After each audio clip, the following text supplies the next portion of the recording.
Hey, what gives? Would you mind explaining why you didn't do the dishes this morning? You've done nothing but slack off today. You didn't even clean the bathtub. Or the toilets. They're covered in dust and smell awful. Ugh, you are so useless. I don't even know why we keep you around here. Oh, hello there, Emily. I wasn't expecting to get a message from you this time of day. I suppose this means you've already gotten home from work then? Stop dodging the issue. Why haven't you done any of your chores? Don't even think about telling me you forgot about them. I'm sorry. What are you talking about? Do I really have to explain it to you again? I go to work. You do not. That means you need to be doing all the housework since you're not pulling any weight in the house. Now get off your lazy rear end and start scrubbing right now. Emily, I just moved in with you two yesterday. Is this really anything to be getting so angry at me about? Excuse me? And besides, I am working. I may not be as busy as I used to be, but I am still working. So I'm out of the house for at least the morning most days. Who do you think you are? Don't talk back to me like that. Emily, we made the rules very clear before we built this duplex together, don't you remember? We agreed that each of us would do our own chores, me in my unit and you two in yours. And our finances are separate as well. When we built the house, we had separate meters for gas, water, and electricity installed. So we can each pay for just what we use on our own. Of course, we're family and will most assuredly be there for each other in difficult times, and anytime you need me to look after Roy for you, I'd be glad to babysit him. Those were the rules that we decided on after a long and open discussion between the three of us. Right? Whatever, I'm tired of this conversation. Hey Mom, sorry to bother you on your lunch break. Do you have a minute? Sure, Isaac, what can I do for you? Did you have anything on your schedule for next weekend? Next weekend? Let me think. No, I don't believe I have anything going on then. Why's that? Okay, then what would you say to all of us going on a short little vacation as a family? A vacation sounds lovely. What's the occasion? Actually, one of my coworkers won a vacation in some kind of drawing, and he was planning on taking his family on an overnight resort stay. But I guess one of his kids got sick and is going to be in the hospital for a few weeks now, so they can't go anymore. Oh, that's terribly unfortunate. I hope the child is all right. The trip voucher had to be used within a specific time period, and it's too late now to change the reservation date. So he offered to pass the tickets to me if I was interested. Since the tickets were for 4 people, it works out perfectly that you, me, Emily, and Roy can all go together. The one little snag is that I have work on Saturday morning that I can't get out of. So you guys will be going there with just the 3 of you, and I'll be meeting up with you later on that day. So, me, Emily, and Roy will all go in the morning then? Yeah, that's the way it will work out. What do you think? I thought it would be a great opportunity for you and Emily to improve your relationship. You said the 2 of you were having difficulties, right? Since Roy will be there, and you know how much he loves you, it could be a great bonding experience for you two. You know, I think you may be right. Sure, Isaac, I'd love to go along. Thank you for the invitation. All right, I'm really looking forward to it. I'll let you know the specifics once everything is set in stone. I'll talk to you later. Thanks, Isaac. I'll be waiting. Hey, Mom, sorry for the late notice, but I have something important to tell you about the vacation tomorrow. I see. What is it, Emily? I forgot to tell you that our departure time got changed. Ah, all right. Thank you for letting me know. We were planning to leave the house at 7 a.m. and drive to the airport in order to make the 8 a.m. flight. But the flight we were booked on got canceled, and they rescheduled us for a flight at 10:15 a.m. instead. So we're going to be leaving the house at around 9 a.m. that morning. One more thing, though. I need to stop by Roy's friend's house to pick up a toy he left behind the last time he had a play date there. So could you meet us at the airport at 9:30 a.m.? All right, that sounds fine. I'll give you your tickets to the airport tomorrow. Thanks, Emily. See you in the morning. Hello? Emily, where are you?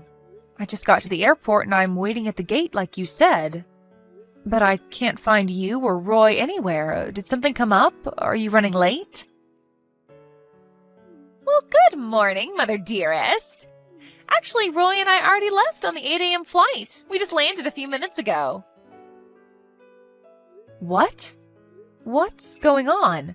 Last night you told me that the 8 a.m. flight was canceled and we were going to go on the 10:15 flight instead. You really don't get it, do you? I told you the wrong time on purpose. Did you really think I was going to let you come with us on this vacation? Get real. This is a family vacation, and you're not my family. You're my mother-in-law, not my real mother. Now be a good old maid and give me some money to use on your grandson and crawl back home to your rocking chair. I don't believe this. How could you do this to me? It was easy. Anyway, I know you've got my bank account number, so just wire the money there. Got it? Don't worry, I'll spend most of it on Roy. He's got a birthday coming up, and it's not like you need the money for anything, so go ahead and wire me a couple $1,000s. That should be enough for now. I was looking forward to this vacation. I wanted to spend time getting closer to you. I know we've had a difficult relationship up until now, but I thought this would be our chance to come to understand each other better. I thought we were all going to make some wonderful memories together as a family. You must have missed it before, so I'll say it again. You're not my family. You're my mother-in-law, not my real mom. This is a family vacation, so only family can come. And I thought you were aware of this, but since you seem so oblivious, I might as well tell you that the only reason I agreed to the duplex was because you got that massive life insurance policy when your husband died. I figured you'd be tossing money at Roy left and right. So, to summarize, I see you as nothing but an ATM for your grandson. You're not invited to this trip. Go back home. The end. So that's how you see me. At first I was going to move in with Isaac's younger brother and his wife, but they ended up having to move because he got transferred at work. I was so happy at first when Isaac offered to build a duplex together with me. I'd be able to live closer to my grandchild and I'd feel more secure than living by myself. Okay, so how about you go live with Isaac's brother then? Actually, that would be perfect. Do you want me to call a mover for you? We can have all your stuff out of the house by the time we get back from our vacation. In any case, I suppose I have no choice but to go back home now. Just so you don't get any ideas, even if you book another flight and show up at our hotel room, I'm kicking you out on the curb. Got it? Hey, Mom. I'm almost at the hotel. Sorry I'm coming so late. How are things with you, Emily and Roy? Isaac. Did you guys enjoy your afternoon at the music park? Isaac, I'm not at the hotel. I'm at home. Wait, what? Why? Didn't you get on the plane with Emily and Roy in the morning? Did something happen? Are you okay? Emily told me that the flight was canceled and that we were getting on a flight at 10 instead. When I messaged her later, she told me that she had lied because she didn't want me to come. She did what? She also told me to wire her some money to use on Roy during the trip, but I'm sorry, I haven't been able to get around to it yet. I stopped at a convenience store on the way back to pick up some food for lunch, and, well, here I am. I don't believe this. What on earth is she thinking? From the way you're talking, it at least sounds like you weren't in on it, in any case. Of course I wasn't. I'm gonna have a little talk with Emily about this. Give me some time and I'll take care of it. All right, but whatever you do, be sure that you don't get in any sort of argument in front of Roy, okay? I know. I'll wait until it's nap time. I'll message you later on tonight.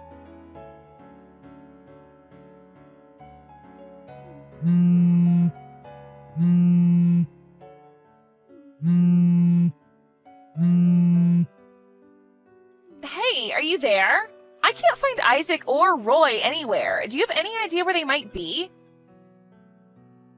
Emily? Oh, are you still at the hotel? Isaac just got back to the house with Roy about an hour ago. They did?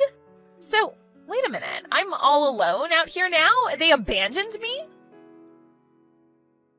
Well, like I said, they just got home, and I haven't heard any specific details, but yes, it does appear so. Is this your doing? What did you say to Isaac? Nothing, really. I just told him that you gave me the wrong time for the plane on purpose in order to keep me from coming with you on the trip is all. That's not nothing. Why couldn't you have just told him that you got sick and couldn't go or something? You're making it sound like I'm the bad guy. Emily, dear, I'd say an objective reading of the situation would lead to the conclusion that, yes, in fact, you are the bad guy. What did you just say? Did you think that Isaac would let you get away with a thing like this? That he would just take your side unquestioningly? Well, duh, he's my husband. Plus, I didn't even do anything wrong. You're the one that's in the wrong. We were gonna have a fun, carefree vacation, just the three of us, but you butted in and invited yourself along. And now, thanks to you, I'm all alone in this hotel room. Emily, you're under the completely wrong impression. Isaac is the one who invited me along on the vacation. I didn't invite myself. Are you serious? If you or Isaac had told me beforehand that you wanted to have a vacation with just the three of you, I would have understood. I'm not so presumptuous as to invite myself along to other people's vacations. But Isaac never told me that. Isaac thought, and I agreed, that this would be the perfect chance for us to get to know each other better, to finally have a positive relationship with each other. But now I've made my decision. I'm leaving my estate to Isaac's younger brother. Wait a minute. Estate? I do suppose it's a bit early to be talking about my estate, but you deserve to know my intentions. I'm actually the chairman of the board of 4 different companies. 4? I thought you were unemployed.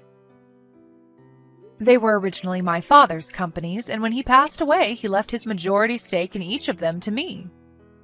It's been a while since I've seen the numbers, but I believe my stock holdings alone amount to around 5 million? 5 million? So that's going to get split up between the 2 brothers, right? Isaac's younger brother and his wife are going through a training program designed by me in order to equip them to effectively run the companies in the future. Obviously, as the firstborn, I talked to Isaac about this first. But he said he had other interests, and I gave him my blessing to pursue them. His words were, "Don't worry, Mom. I'm going to forge my own path in life. You can leave everything to him." He said that? Is he insane? What kind of psychopath would turn down a $5 million inheritance? What's wrong with him? There is nothing wrong with him. He's a fine, upstanding man who takes good care of you, Roy, and me. Perhaps you might recognize that if you would think about someone other than yourself for a change. Hey, what's that supposed to mean? I wish things could have turned out differently than they did, Emily.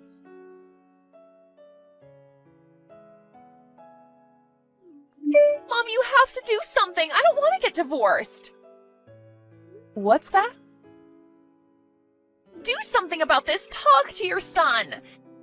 He says that he's going to divorce me and then he's going to work with his lawyer to make sure that I lose custody of Roy. He's going to move into your side of the duplex. You have to talk him out of this. Ah, so that's what was going on. I was curious why I came home from work today to find my guest room full of boxes of Isaac's things all around the bed. Well, now you know why, so hurry up and do something about it. From what Isaac has told me over the last several days, not only have you not shown any semblance of remorse for what you did, but you've been trying your hardest to encourage Isaac to quit his job and take back my inheritance from his brother, including a presentation on a house that you could buy with the $5 million? What was I supposed to do? There was no way he could have been in his right mind turning down $5 million. I figured if I showed him the kind of lifestyle that much money could afford, he'd change his mind. Emily, I have to say I'm disappointed, but painfully unsurprised. First of all, the decision of my estate is as of yet undecided. Nothing is set in stone yet. Didn't you say you were going to give it to Isaac's brother, though? I've consulted with various financial advisors over the past several years, and presently I'm intending to divide my estate evenly between my two sons. However, how that division ultimately pans out is something for them to discuss between themselves. Oh.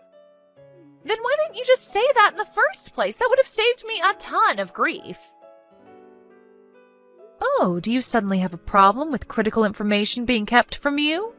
That's exactly what you did to me when you lied about the plane being cancelled. I wanted to see how you'd respond if I only told you the size of my estate and Isaac's intentions. So, this was all a test? Yes, and you failed miserably. Oh no.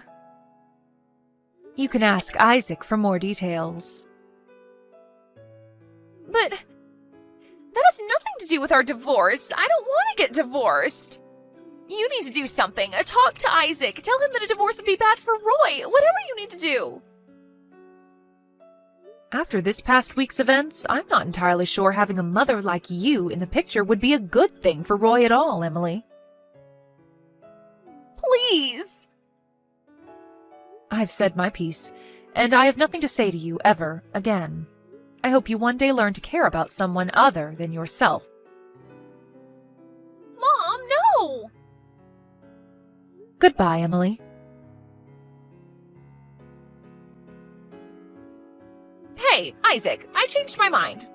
Sure, let's get divorced. Wow. Okay. So that's that, I guess. Go ahead and sign the divorce papers I sent you and take them to the courthouse whenever you can.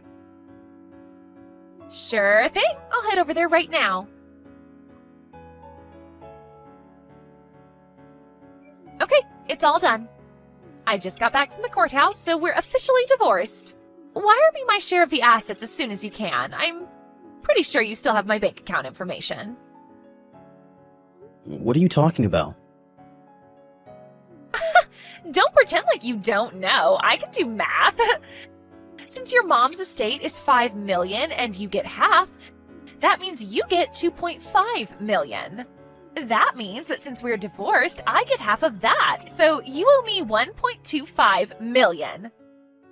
I'm planning on using that to pay the bills while I look for a new job, so send it to me as soon as possible. Got it? Why did I have to marry someone as stupid as you? My mom's not dead yet, you moron. So? Do you even know how inheritance works, Emily? As long as she's alive, it's all still hers, and she's perfectly healthy. How do you not know this? Wait, really? And besides, assets gained through inheritance aren't subject to property division during a divorce. God, you're an idiot. Oh no. Okay, then I changed my mind. We're not getting divorced after all. Don't you think it's a little too late for that? You just said that you had already turned in the divorce papers at the courthouse. Uh-oh. Man, this sucks. What am I gonna do now? Emily and Isaac's divorce was finalized just a few days after our final conversation. After considering Emily's behavior and its potential impact on Roy, the family court sided with Isaac and granted him full custody. It went far more smoothly than I expected, for us at least. Isaac realized in that last message to Emily that she was under an enormous misconception about how the property division would work, which is too bad for her. But thanks to that misconception, she consented to the divorce far quicker than I thought she would. After the divorce, Emily tried to move back in with her parents, but they threw her out. She's now living in a tiny apartment and working the night shift at a local dive bar. Her parents came by our house a few days later to apologize for her behavior.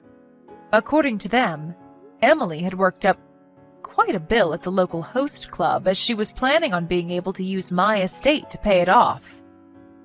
So it seems like she's going to be working off that debt for some time.